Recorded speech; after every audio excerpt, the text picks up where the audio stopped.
Hello, you guys. Welcome back for another episode. Oh man, today it's about to get juicy. We are going to dive into a topic that I've never really gone into before, but I feel like it's necessary and something that as a health professional I need to dive into. There's a lot of nuances around this, there's a lot of misinformation around this, and I don't have the answers to everything, but I will give you the knowledge that I have and the observations that I've seen. And then the most important thing that I want people to know and understand here is that it's really important that you do your own research and you make your own knowledgeable decisions when it comes to your health with the right type of support from health professionals around you that are doing their due diligence with their work as well. So we're going to talk about a little bit about the Amish community, ADD, ADHD, autism, because all of these topics are out in the public right now. It's in the government, and I don't get political or anything like that. But what I'm watching happen is that the Amish are getting the name Amish in the Amish community, they are getting thrown into this topic for good reason, respectfully. But also, there's a lot of misinformation happening. And what's happening and what I'm seeing happen is it's so funny how the internet works and how influencers work is everybody wants a piece of the pie. They want, whether it's the viral video or putting in their own opinion, whether it's factual or not, they're putting this stuff out there and it's, yeah, but like you don't even know this. And so when I see these things that people are saying about the Amish community and what they believe to be true and how it is, it's just not always the case.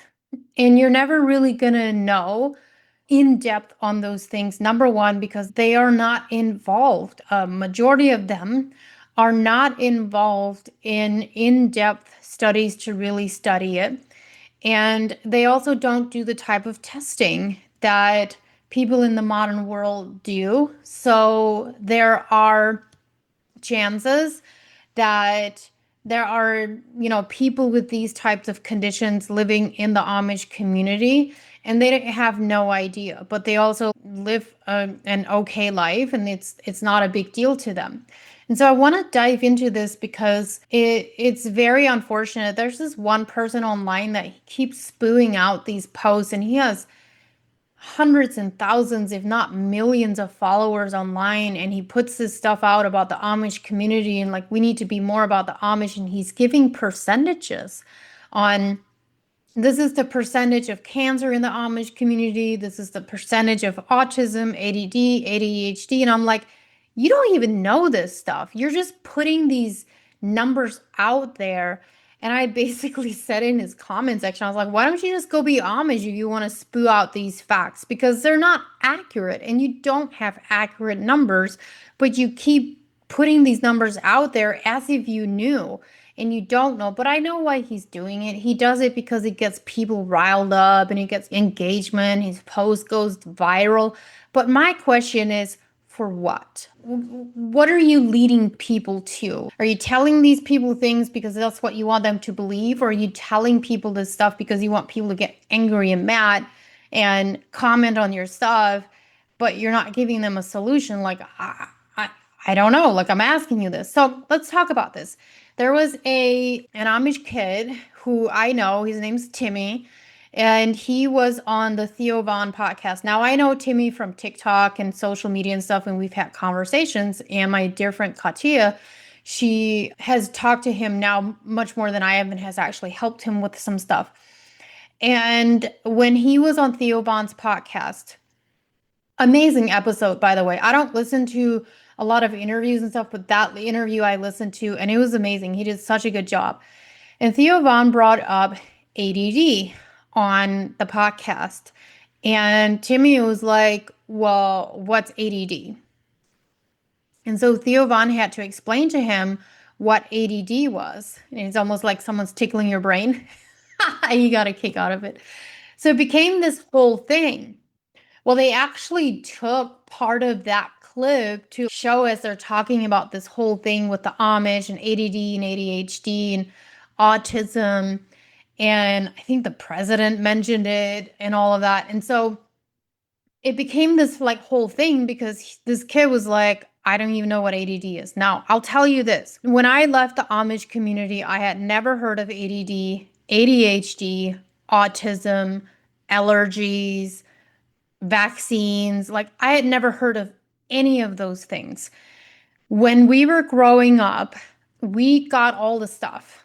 We got sick, we got the cold, we got the flu, but we also got everything else. We got measles, we got 3-day measles, we got the whooping cough, oh, and we got chicken pox. The only one that we didn't get was the mumps. And I think my mom had the mumps one time, but that was always the one that everybody was like, we don't want to get the mumps. But everything else, it really didn't scare us. So we just kind of knew what to do. If we got the measles, okay, this is what you do. We know that whoever has not had them will probably get them. So if you were 10 and you've never had the measles and your 5-year-old sibling got the measles, you were probably going to get the measles. No big deal. Like nobody, it was not a big issue. It was just something that we were used to that it happens. I don't know of anybody in the Amish community, at least not that I'm aware of, that ever died from these types of things. Like we used to have like chickenpox parties. Not that we had people come on purpose for that, but there were 19 people and kids in my family. And so we had chickenpox. Everybody was just kind of the same thing. You take care of each other, you sleep. We used to put baby powder on because it would get itchy. And so we just let it take its course, ate and drank things that helped, and that was that. And that's all we knew. We didn't know any different. Never heard of any types of vaccines. And I remember when I left, I was working at a factory and I smashed my fingers with a high powered machine. I smashed my fingers. Nothing broke, nothing like they were just like bruised. Like it was amazing that I didn't break any fingers. There was no open cuts or anything like that. And because of that, they said I had to go to the doctor to get a tetanus shot. And I was like, what? I had never heard of a tetanus shot before, ever. Mind you, like I grew up on the farm where there was nails you stepped in, there was all kinds of stuff you got exposed to, and I'll touch a little bit more on that because that's one key thing that is really important to know and understand here. So I got a tetanus shot, and then later on I found out that getting a tetanus shot after you get exposed to an injury doesn't actually do anything. Like you actually need the tetanus shot before. And I was like, oh, that's weird. With that being said, the reason that I want to talk about this is because are there things like this going on in the Amish community in terms of autism, ADD, ADHD? There are some. There are. So it's not 100% zero. Do I think that their percentages are lower? Yes. I do think that their percentages are lower. Will we ever have accurate numbers? Most likely not, because they don't do the type of testing. However, where I'm from, like with my entire family, I don't know anybody in my family that would have been autistic or had allergies, ADD, ADHD. None of them. I do have a Down syndrome sister. That's something completely different. But none of us, like I didn't even know what seasonal allergies were and never really dealt with that myself. And so it just wasn't something that was in our family. And I can't think of anybody in terms of my extended family, in terms of cousins, aunts, and uncles, except for one. There, I do have one cousin, but and he just recently passed away, and he was my age, and he may have been on the spectrum because I had a conversation with my mom the last time that I was at home, and he had just passed away. Like he passed away last month, died in his sleep. And I remember kind of like who he was growing up, and he never got married, anything like that. And my mom and I were having a conversation, and I was like, oh yeah, I remember. I was like, I think he might have actually been on the spectrum And she's like, what do you mean? And I was like, oh, he may have been autistic. I don't know. They never did the proper testing for that kind of stuff, but knowing what I know now, it's very possible that he was autistic. But I'm not making those claims. I'm just saying it's possible. But they wouldn't have done the testing for it. So all of those things, it's really important to not grab on to one specific thing and just run with it and say, hey, there is none. Let's talk a little bit about cancer. So there's a lot of people that say and assume that cancer is nearly non-existent in the Amish community. And I want to tell you right now that cancer is rampant in the Amish community. Rampant. Colon cancer, leukemia, pancreatic cancer, all of these things, they are very prevalent in the Amish community. There are several factors to this. So there is, hey, they eat a pretty high sugar diet. They cook most of their stuff from scratch, but it's the way that they're cooking it. So there is that part, but we also eat a very high sugar diet. That makes your body very acidic. Cancer feeds off of sugar. So there's that part. But with that being said, the additional thing that is I 100% believe that is connected to cancer is also the emotional and mental stuff. So there's a lot of suppression of the voice. There's a lot of emotional trauma with the religion of the church. And when you have a suppression of those types of things and you're holding those things in, or there's sexual trauma and abuse, which by the way, yes, that stuff does happen in the Amish community. But here's the thing, and there are some people that all they want to do is focus on that. Yes, there needs to be, eyes need to be open that that stuff is prevalent there, but it is not more prevalent there than it is in the world outside of the Amish community. Does justice need to come? Yes. So for those that are being sexually abused or the abusers, you need to be brought to justice. That is it. Not the victim, but the abuser. You do need to be brought to justice. 100%. But what bothers me the most is the people that are like, oh, they sexually abuse their women or they abuse their women and children and they hate all of them. And I'm like, that's just not how it works. That's like saying like all white people are abusers. That's like saying the same thing. So be very careful with that. It's the same thing as people that are like, oh, they're animal abusers. Like, I will never support them because well, that's a percentage of them, but not the majority. So it's always just so crazy to me how one lens viewed people get where they just hone in on this one thing. And it's like, writing that thing and making that the whole truth. Two things can be true at the same time, by the way. So going back to why do I think that they do have a lower percentage of these things in the community? Because I do believe that they do.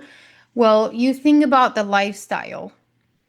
They're not surrounded by bright lights all the time. Big LED lights. We had kerosene lamps. It's very dark. When I go visit my mom and it's dark now and they turn on the kerosene lamps, I'm like, oh my goodness, it's so dark in here. I can barely see because we're used to the big bright lights. So there is that. And bright lights all the time will throw off your circadian rhythm. When you have a circadian rhythm that's thrown off, your nervous system is dysregulated. And when you have a dysregulated nervous system, well, you will have issues with brain power, brain focus, all of it. It's all connected. And then the other part is if they're not living off of technology, don't constantly have a phone in their hand or on their computers or watching TV, scrolling social media, like that stuff will affect your circadian rhythm. It's all connected. So I see quite a bit of Amish people now, or even former Amish people, but also some Amish people as clients. Now, they come to me, they get blood work done, and we get to work and we figure out how to help them. But what I do notice is when it comes to these types of issues in terms of their circadian rhythm or their nervous system, generally it's easier and quicker for them to get that stuff regulated as long as they're putting the work in than it is for someone that is constantly around technology. Now, I'm not harping in on just technology is the problem. It isn't. There's a whole bunch of things that contribute to this, but you have to ask yourself, why do people have way more cortisol issues now than they did 30 years ago, even 20 years ago? Way more cortisol issues, which has to do with your fight flight hormone and your circadian rhythm. Well, our lights have gotten brighter. Our technology has gotten way more advanced. We're basically carrying it around a mini computer with our phone. And that stuff will affect you if you're not careful and you put things in place. There's tools and things that you can put in place. And also, you just need to have some self control and get off the stuff sometimes. Go read a book, go take a walk in nature, like whatever. Do something to get off of the stuff, disconnect. So, I want to go back to talking about another thing here where I think there's a connection. So, we grew up on a farm, right? Barefoot in the summer. We got dirty. We got our feet dirty. We got our feet in the ground. We would garden in our bare feet. We would feed the animals and the chickens in our bare feet. Like all of that stuff wasn't a big deal. It's just what we did. And there have been studies done on people that grow up on farms and they're constantly on their bare feet. They're outside. There are studies that support this where they've gone into villages and places where people had really low allergy numbers, really low like ADD, ADHD, those kinds of issues. And they studied them and they realized that the groups of people that had very low percentages of these issues, they were doing these things, which was like things that the Amish do, which is, hey, you have structure, you have organization, which is all part of like focus as well. If you don't have structure, what do you have? You have chaos. And if you have chaos, you can't get anything done because your brain's going all over the place and you can't focus. So with ADD and ADHD, I have some friends that have this, and there is a type of like chemical imbalance that happens, and I'm learning more and more like how they manage it. Some of these people are super successful professionals in their field, but they've learned how to manage it and what kind of stimulants it takes in order for them to be able to function like this. And it's not just medication. Like some people, they only rely on the medication, and you shouldn't be only relying on the medication. It's the same concept as thyroid medication. If you're only relying on thyroid medication to fix your thyroid, you're never going to get there. Okay. So it's the same concept. Your lifestyle has to reflect that to support it. And so there's always things to do, and what you do with someone that has ADD or ADHD, you're going to need to do things a little bit differently. And some things may be harder for you than for someone that doesn't have it. Well, it probably is harder for you because there is a type of brain function that is or isn't happening when that's present. So I believe that one of the reasons some of those things that are not as present in the Amish community is one, they didn't do any kind of vaccines. Now, here's the thing. I am not saying that vaccines are the ones that are causing this problem. I'm not saying that. I don't have the type of evidence in terms of like the things that they want to see on a science paper. Oh, there's no scientific background, because I know people are going to come for me for that. But what I do have is factual evidence from the community that they typically don't vaccinate. I don't know any Amish people that vaccinate. There might be some in other states and communities that do, but where I'm from, never even heard of it. And I remember when I was pregnant with my kiddo, I had no idea how controversial vaccines were. No idea. So I'm going to give you the scoop here. I believe that everybody has the right to choose whether or not they want to vaccinate their kid. What I do not believe in is the doctors enforcing the fear into the patient by making them believe it's their only option. I don't believe in that. I believe if you are going to vaccinate, you should do it with the right type of education and not based out of fear. So when I was pregnant with my kiddo, this is what happened. I started doing some research because I couldn't believe that they wanted me to take the flu vaccine while I was pregnant. I was like, why is that even a thing? I'm not sick. I'm healthy. Why would you want me to get the flu vaccine? I was so dumbfounded by it. But what it did is it made me start researching. So I started researching, and I was a personal trainer at the time. And there was a gal that was a client of mine, and she worked with moms, pregnant moms, postpartum moms. And I started asking her questions. I was like, so this is what they're saying about vaccines. What do I do? And so she didn't say you have to or you don't have to. She said, I want you to be able to make an educated decision. Here are all my resources, which I was so incredibly grateful for because I wanted to be educated on, well, why would I or why wouldn't I?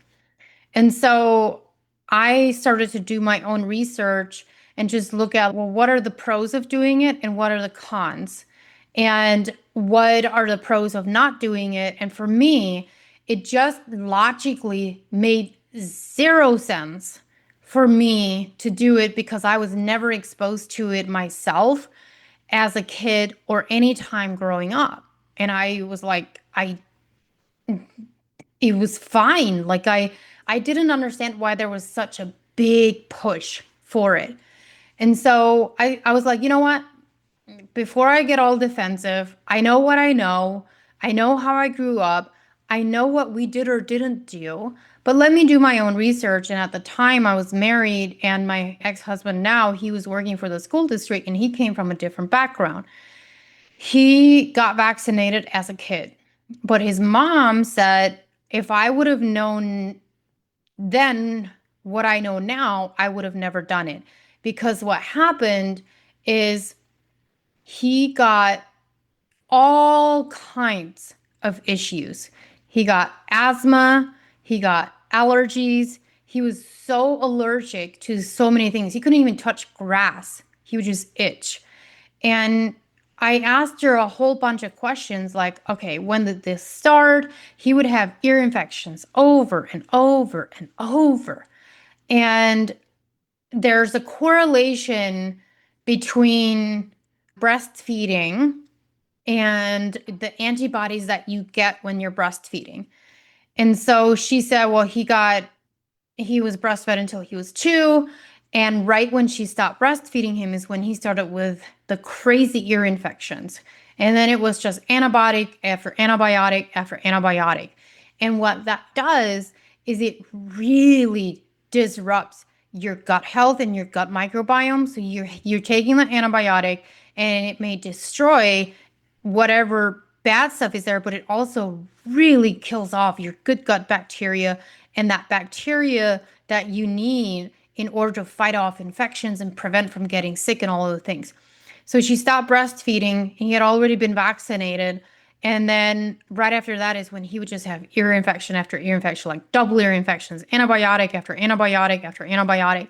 And then, it was just this continuation of things of, okay, now he's allergic to cats and dogs and the grass and like so many environmental things that are like of the world, plants and trees and like crazy. I'm like, can you even touch anything?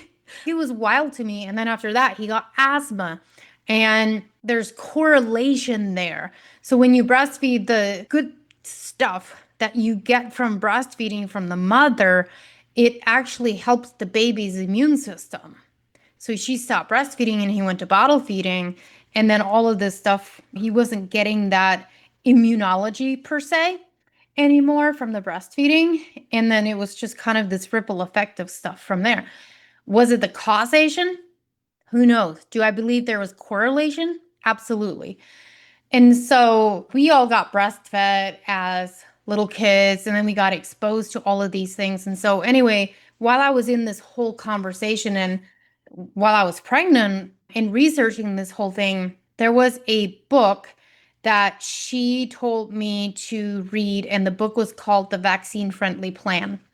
And I was so appreciative. This was done by a pediatrician. And I was really, really appreciative of this book because this was a pediatrician that did a study on hundreds of kids and the ones that were getting vaccines versus the ones that were not getting vaccines, and then watching what happens. And he had kids that were fully functional and doing 100% fine. They come in and then they start getting their doses of vaccines, and all of a sudden they're nonverbal. Like, it happens. And so he did this study with hundreds of kids. But one of the things that he did say is that there were some kids that got vaccines and they seemed to do okay. And he said, but the thing that was different about them is that the family environment and the way that they were eating and how active they were and getting outside, they usually had a healthier lifestyle. And so their body was able to handle it better. It's a lot to consider. And the what it came down to is, I remember when I was doing all of this, I was so naive to how crazy like people are about vaccinations. And I remember putting on Facebook one time, I did some post about vaccines, and I got reamed for it. And I was like, what is going on? Like, I'm just saying, we never got vaccines and we were fine. And I don't understand why I need to give my kid 27 vaccines. That's what was happening. And I had people that were like going after my career, like not necessarily taking my career away, but like giving me jabs at my career. Like, it was crazy. And that's when I was like, oh my goodness. Like, it was like opening up a can of worms. So, do the Amish have these things?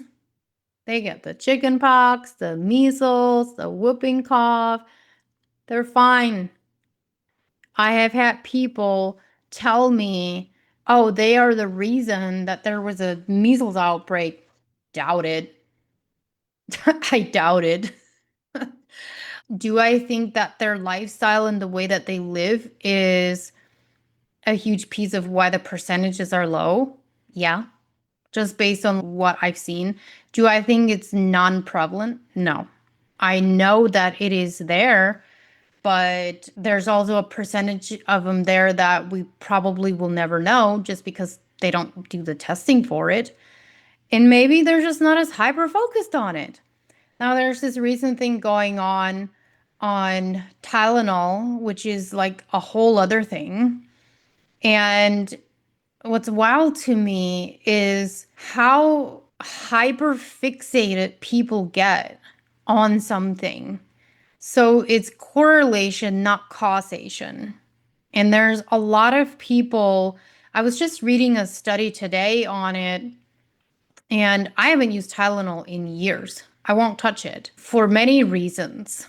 But I had a conversation with a gal the other day who's pregnant, and we started talking, and she's like, yeah, sometimes she gets migraines. And I was like, are you taking Tylenol? And she's like, yeah, I was watching that. And she's like, I took some Tylenol. And I was like, there's actually better options available. And she's like, what? And I was like, wait, you don't know that there are other options available? And so I explained to her that if you're taking Tylenol or anything like that for headaches or migraines, first of all, headaches and migraines can be very much linked to magnesium deficiencies and dehydration. Now, they're not the only thing, but magnesium deficiency, about if you're not taking a good quality magnesium, you have about 100% chance of being magnesium deficient. Magnesium is for heart health, muscle health, neuro health, helps with sleep, anxiety, depression, like all kinds of stuff. It has over 300 metabolic functions. I have been taking magnesium for years. And I was like, well, first of all, you want to make sure you're hydrated. So take some electrolytes. And second, get on a really, really good magnesium. It's safe. You should be on a magnesium if you're pregnant. But she just didn't know. Like, it's like, oh, Tylenol, no big deal. There are people that have liver toxicity, not from drinking alcohol, not from eating too much sugar, from taking these types of things, medications and Tylenol, those types of things. It happens. And there are things on the Tylenol website. If you take, there's a warning thing there. If you take X amount, this is a dangerous level and it may cause liver damage. So, is it a causation of what they're saying? Nah. Is it a correlation? I don't know. I can't tell you if it is or not. I think that people want answers like that and they want to blame something. And so there's two things that are happening. People are blaming Tylenol and they're saying it's Tylenol, and then people are blaming the government. Well, I don't even know sometimes what to make of these things because social media is so crazy right now.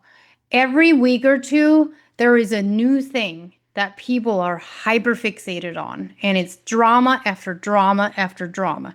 I literally put a post out today that talked about, hey, if you have headaches and migraines and you're taking Tylenol, it's not because your body needs Tylenol. Tylenol is actually masking the underlying issue, and that underlying issue can be you're dehydrated or magnesium deficient. Could be, or hormone imbalances. Like it could be so many different things, but those are like the two simple things to start with.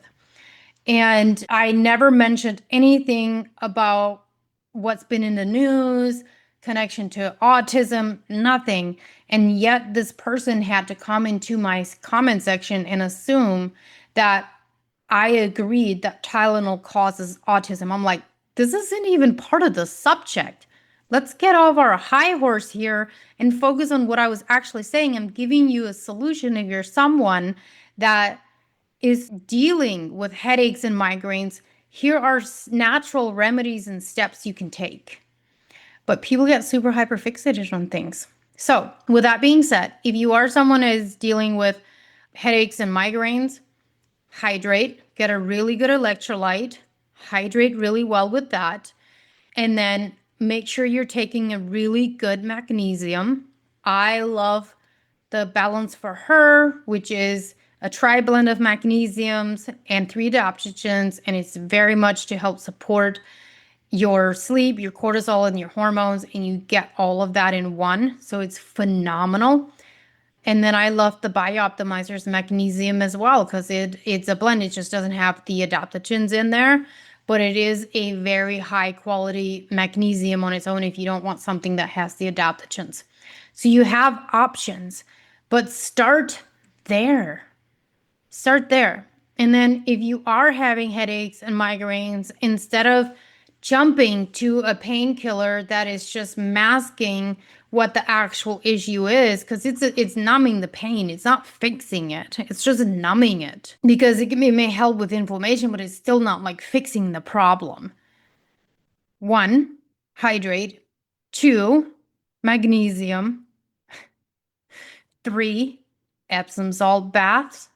Okay, you can do that as well. 4, stretching, acupuncture, dry needling, cupping. Those are all things you can do as well. There's so many options out there for you to utilize. There's things like turmeric, that's anti-inflammatory, ginger, chamomile tea, cloves, peppermint tea. I remember drinking peppermint tea at home when we would have headaches. Like I remember that. Boswellia, frankincense extract, almost can't say that, is a really strong anti-inflammatory used for joint pain. And then you can also do heat and ice as well if it's like muscle and joint pain. Like That's super, super powerful. But you have options. And the thing is it's easy to just go grab a bottle of something that will take the pain away quickly. It's much harder to focus on, okay, what is the actual problem that's going on? Why am I having this headache in the first place? And then getting to the root of that, that takes time. And a lot of times people just don't want to do that. So that is my take on the whole thing. Take it for what it is and know that I am not telling you to do one thing or another when it comes to these types of things. When it comes to vaccines or anything like that, I'm like, you do you. Like, as long as you are making educated decisions and you're not doing it out of fear. And I remember when we were going through this with my kiddo, my ex-husband, he worked for a school district. And of course, the school was like really pushing it. And all they would do is show why you should get the vaccine.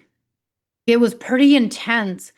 And so it instilled a lot of fear in him, where he was like, well, yeah, but like they said this, and what about this? And I'm like, you realize that it's all fear-based. There's two sides to the story here. They're only showing you the stuff that they want to show you to create a fear so that you get these things done out of fear, not education. You can't have both. So do your education on both sides and then come to a conclusion from there on what you want to do. That's the thing, is you need to make your own empowered decisions. I can't tell you what to do, but what I can tell you to do is do your own research and make your own knowledgeable decision from there. What I will leave you with is, it always breaks my heart. I read so many comments of people that are like, man, I regret it. I wish that I didn't do it because here is what happened. And unfortunately, for the people that don't experience that, they don't believe them. They don't believe that that was the issue. And it's like, clear as day, right there. There's their testimonial.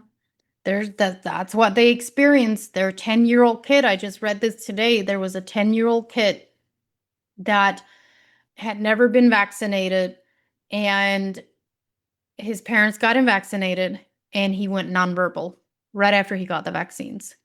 And his mom is just devastated. And I'm like, and yet people are still brushing that off. Again, that's not going to happen for everybody. But what I do tell people is, if they're considering, but they're iffy on what direction to go and what's important and what they want or don't want, get the book, The Vaccine Friendly Plan, and go from there. If you are going to get them, please prep. There's like prepping that you need to do for it in order to protect yourself. So there are proper steps to take. And unfortunately, that's not something that they talk about. So anyway, hope you guys enjoyed this. Thank you so much for tuning in. That is my take on the Amish community and some of the correlations and things that I'm seeing. And also, I just want to let you know that not everything that you read and hear about the Amish community online and the stats and the things that people are putting out there are true. Not everything. A lot of speculations, not a lot of accuracy. I'll see you guys next week. Thanks for tuning into the Lizzie Young Show. If you're ready to take the next step to transforming your health and life, visit www.undietyou.com for all my resources and to book your consultation today.